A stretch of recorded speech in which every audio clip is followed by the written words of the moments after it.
Assalamualaikum warahmatullahi wabarakatuh. Salam bahagia untuk kawan-kawanku di seluruh Nusantara. Salam sehat, selamat berproses, dan semoga selalu dalam kondisi bersyukur. Amin ya rabbal alamin. Jumpa lagi dengan Raden Askara Arkatama di channel The Quotes ini. Channel yang selalu berusaha menyajikan quote-quote baru yang bermuatan positif. Kawanku, quote kita kali ini adalah: analogi pikiran tidak akan mampu mewakili kebenaran hakiki. Berpikir adalah ciri khas kita sebagai manusia. Di dalam sebuah ayat suci dikatakan tentang keutamaan berpikir ini. Afala tatafakkarun, afala ta'qilun, afala tadabbarun. Apakah tidak berpikir? Apakah tidak menggunakan akal? Apakah kalian tidak menganalisa? Bahkan di dalam sebuah riwayat dikatakan bahwa berpikir sesaat itu lebih baik daripada ibadah 60 tahun. Dengan tafakur atau berpikir ini, manusia bisa saja menemukan sebuah penemuan yang bermanfaat bagi banyak orang, yang manfaatnya bisa bertahan ratusan tahun hingga ribuan tahun. Dari satu penemuan saja dapat memunculkan berbagai khasanah keilmuan. Baik kawanku, pikiran adalah perangkat kita untuk memahami sesuatu. Dari data yang diperoleh, diolah, lalu diambil kesimpulan untuk penyelesaian sebuah masalah. Pikiran adalah bentuk gaib. Bentuk nyatanya adalah otak. Gelombang elektromagnetik otak inilah yang menangkap sinyal-sinyal dari luar lalu menerjemahkannya.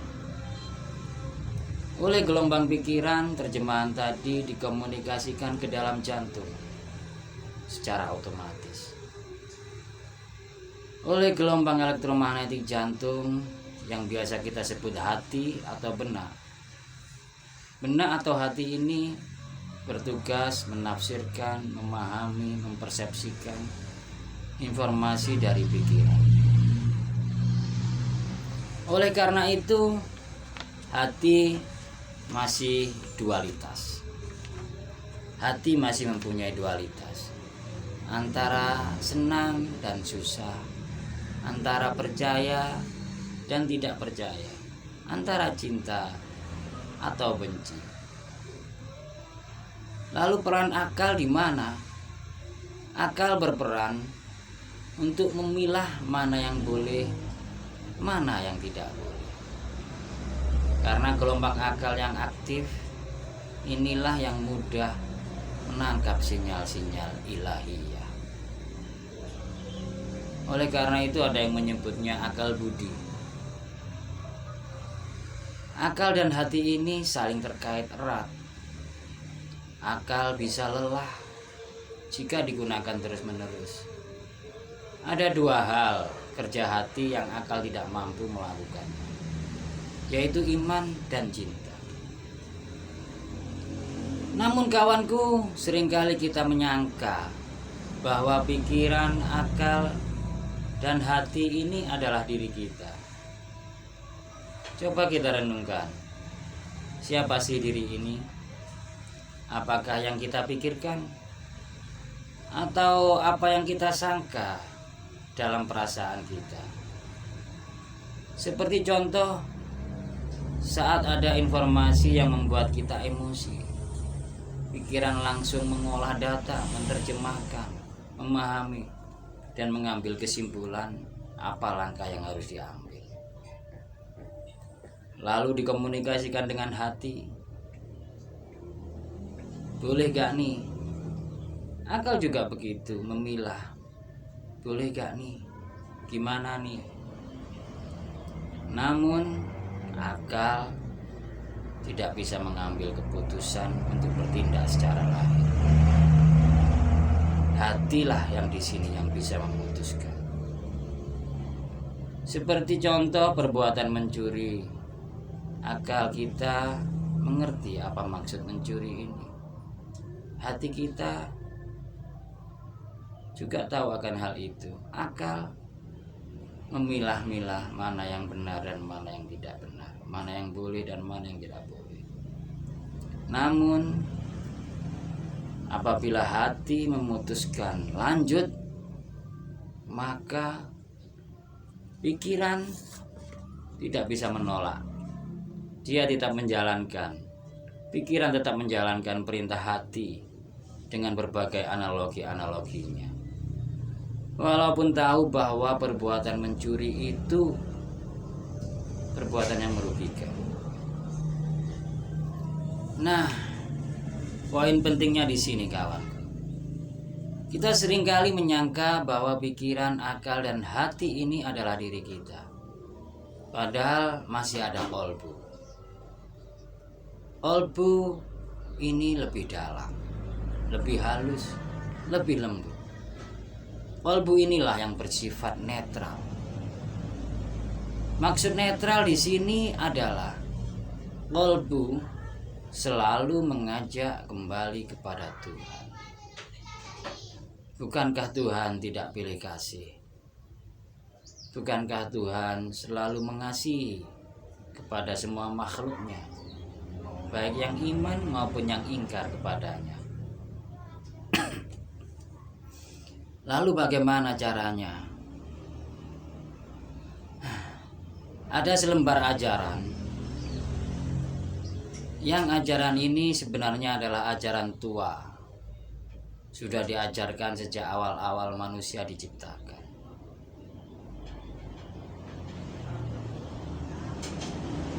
Namun dari zaman ke zaman, ajaran ini selalu mengalami peningkatan-peningkatan ke arah yang lebih canggih. Ya, seperti sebuah handphone selalu mengalami pembaruan-pembaruan ke arah yang lebih canggih, lebih mudah dan lebih simpel. Karena hal ini adalah merupakan komunikasi global, komunikasi menyatu, komunikasi manunggal. Begitu juga cara komunikasi dengan Tuhan, semakin mudah, semakin canggih. Sehingga untuk menggambarkan sebuah objek, tidak lagi harus menjadi seorang pelukis yang maestro. Seorang anak kecil saja tinggal klik dengan kamera handphonenya yang canggih, maka akan tergambar sebuah objek dengan sangat persis, walaupun tidak sama. Karena hanya selembar foto, bukan yang hakiki. Karena hanya ciptaan, bukan pencipta. Begitu juga analogi-analogi pikiran tentang konsep ketuhanan tidak akan mampu mewakili kebenaran Tuhan yang hakiki. Baik kawanku, apa selembar ajaran tadi? Saya ambil satu saja dari selembar ajaran tadi, yang dalam bahasa asingnya adalah billah. Dalam terjemahan bahasa Indonesianya adalah dengan Tuhan, sebab Tuhan, bersama Tuhan, dan ada beberapa arti lagi. Lalu bagaimana caranya? Sangat mudah kawanku, hanya mau mempraktekkan saja, hanya mau mengeterapkan saja, atau mungkin belum sempat kali ya. Billah ini berjalan di dalam rasa. Yang berjalan adalah rasa. Walaupun kadang di awal-awal proses melalui pikiran dulu, akal dulu, hati dulu, lalu masuk ke dalam kolbu menjadi unsur rasa. Ada istilahnya menyadari dahulu baru sadar, atau dalam keadaan kesadaran. Ajaran ini yang mentaklif adalah seorang tokoh pribumi Nusantara asli, putra Jawa Tulen, yang tetap menjaga hubungan dengan para pendahulunya yang luhur. Ajaran ini mempunyai misi ketuhanan, bukan hanya sekedar misi agama, bukan hanya sekedar misi keagamaan. Baiklah kawanku, bila adalah pengeterapan dalam rasa bahwa segala perbuatan kita, baik perbuatan lahir maupun perbuatan batin kita, maupun perbuatan pikiran kita, hendaknya selalu merasa, hendaknya selalu disertai rasa, digerakkan Tuhan, diciptakan Tuhan, diberi Tuhan, dan seterusnya. Sehingga setiap kali kita melihat, mendengar, menemukan, merasa, bergerak, bahkan diam, selalu disertai rasa dalam kolbu bahwa Tuhanlah yang mentakdirkan semuanya itu. Seperti saat kita sedang makan umpamanya, selain kita menyadari bahwa diri ini sedang makan, sehingga tidak bermain HP atau memikirkan sesuatu selain kegiatan makan kita ini. Ini yang kita sebut kesadaran diri, atau diri sejati, atau aku sejati.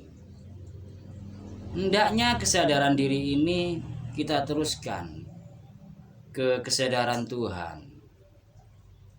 Ya, hendaknya disadari juga dalam rasa bahwa Tuhan sedang menggerakkan kita makan, bahwa Tuhan sedang menggerakkan aku makan, bahwa sesuatu yang aku makan adalah rezeki dari Tuhan, bahwa sesuatu yang aku makan adalah ciptaan Tuhan.